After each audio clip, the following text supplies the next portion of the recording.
ifo baga. Shin from the American. Inu go bu kam sigu shinya. Nago America am make. Duke mu botani ke wote goro go shi ana me ko na me. Oh, ole gwa me. Ngo me mari frien. Ogunudu. Amanu kile ko, amanu kile. Ogunu.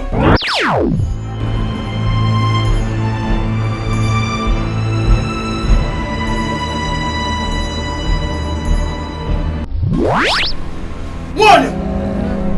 Eka ji mwa ni menu. Mama go he no mo botani ke. Bongu e moko. Inanu abakude wo hwe. Ha! Oro. Ekwara ogu na me, ogu na ribu. Ha ogu dika, ani ma yi boye ke ogu na me nwere nya.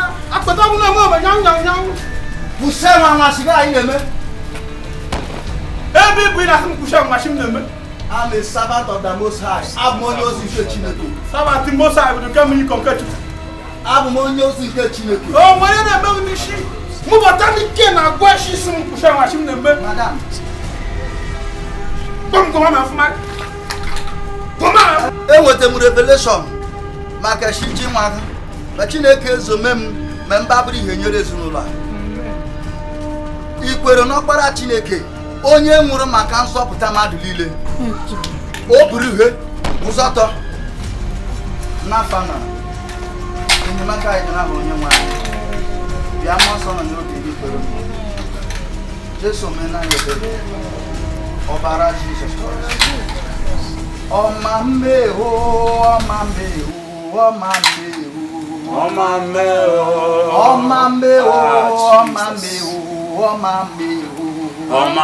Echiche giro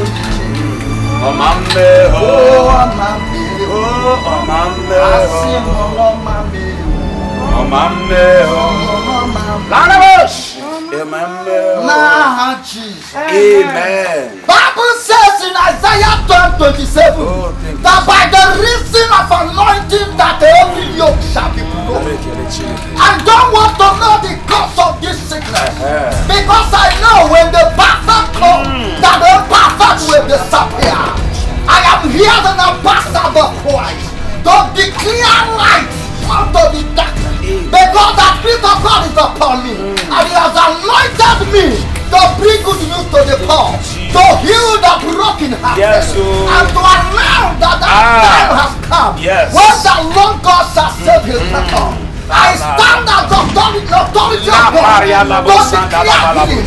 I declare under the servant of God by the grace of the Lord Jesus and by the wounds of the Most High, I command you, arise. In the mighty name of Jesus Christ. Amen. Father, I said, Benjamin, arise and be healed in the name of Jesus Christ. By the authority in the mighty name of Jesus. Because whosoever the Son of Man set free is free indeed. Bible says, when the light appears in the darkness, darkness cannot quench it. Let the healing take over. Arise in the mighty name of Jesus. Thank you, Lord. Thank you, Abba Father. Thank you, the Ancient of the Day.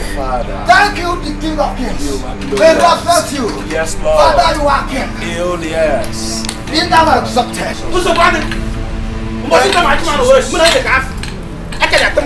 Oh, my man, now Jesus. Amen.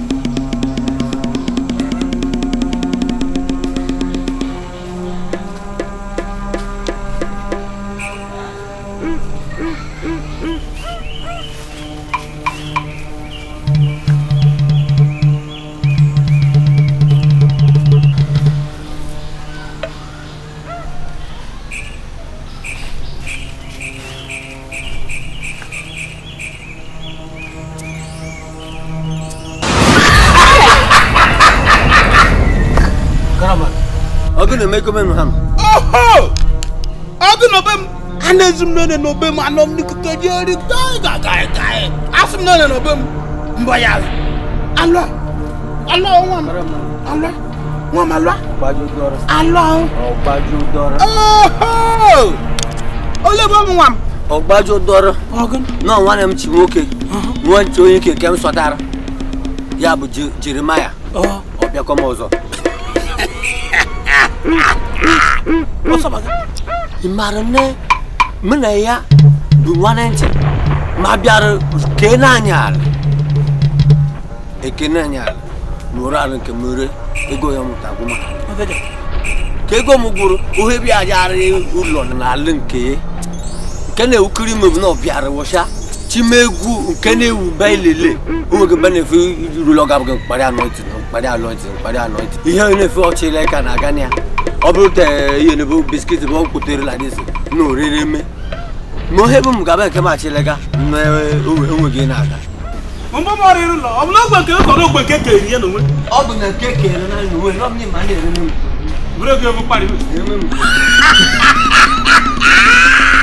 ịmụ na-eme họmụ Chikoma egwu ala ewu ma ile ihe ile nọ na-eme na Ghana ma nke gara aga ọ bụ ya na-eme hom ọzọ ọjọọ ya na-eme n'iwu m ọgwụ na agwakwa m na ya na-emego nwanyị egwumekwo ogbunantụ ogbomego ọgwụ sọ ogbonantụ nsogbu adịghị nwa nsogbu adịghị ịnụ anụ gịnị bụ ya chọọ mmemme ma ihe ilele ka egwu ofe uchere ka ihe ilele egwu enufu ihe ofile onwe ime eje ka eme nwa ime eje ka eme jore ye wotenu plate egwu enufu na wotenu me mo fi nanya ihe mere na plate fine ji m na egbe m gbalije na ọdụ ka asị na m ọzọ sọrọ mma asị m ote na ya bụ iji arụkpọta ịkwa agọn ije gwa mo ịkwa gede nwa gede ebe pa gbego ya bo Jeremaya mo bo ozaja imode ham ọkara mmadụ ọbụ ọkara mmadụ na ọmụmụ tanigbe mụmụ tanigbe m gara aza arụmatụ n'oche atanigbe onye omezobe gwa gọjagagajaja omeja ife ọfịa nwa ị ga-emekwa gbedo ahụ ekpegbu ọmụnye ọnwa adụmmemenecha eme Yoruba eme Igbo abụ Jeremaya ọ na-ekpenu chukwu ya na chukwu mụrụ ya na Jeremaya nwa na-echigo ọgọ adịmangwara m na-eto Jeremaya ma mụ fori ma ngwa ahịa ntama kpejọ mmeze chukwu ka efutu dịrị n'ebe a anụ m ta anyị amụ afọ m ta weta ibi iriga weta ibido n'ishi efi mere ọ bụkwa ga ọ dogbenye kpe mmegbe alịkarịrị si Jeremaya yọrọ eri si asụrụ kaka ọ bụ nne nnukwu ọsọ atọ babi ala ọgwụ mụ na-eme ihe ọmụ utoko na-eme omenye anyanwụ na-eme ori a na-eri adarị nwa afọ m Jeremaya na m tụmata ọgwụ mụ bụ tanigo na-ekwu ilu ịsọbaga kure na anụmanụ kure ọsọ egwu na nwa na-echi achịrị egwu nwa na-echi ahụrụ ego ọsùnà báyìí mẹmẹ gẹdẹgẹdẹgẹdẹgẹdẹ ọkà kẹrẹdà lárí wọn nàìjíríà jẹrẹ àìjẹ mẹkọtẹ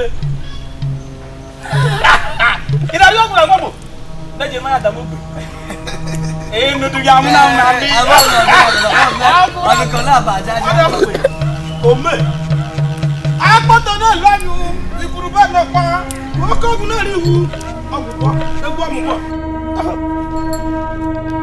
ọmọkọ òru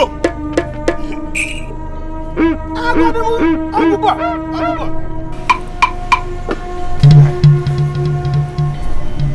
nkwurekwure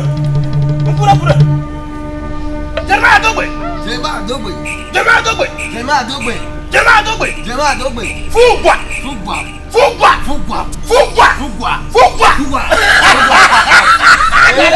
agaru oho ibapa Joseph bepro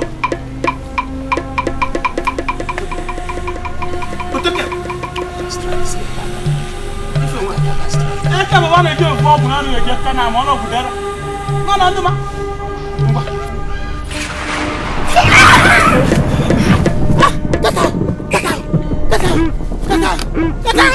Kakao.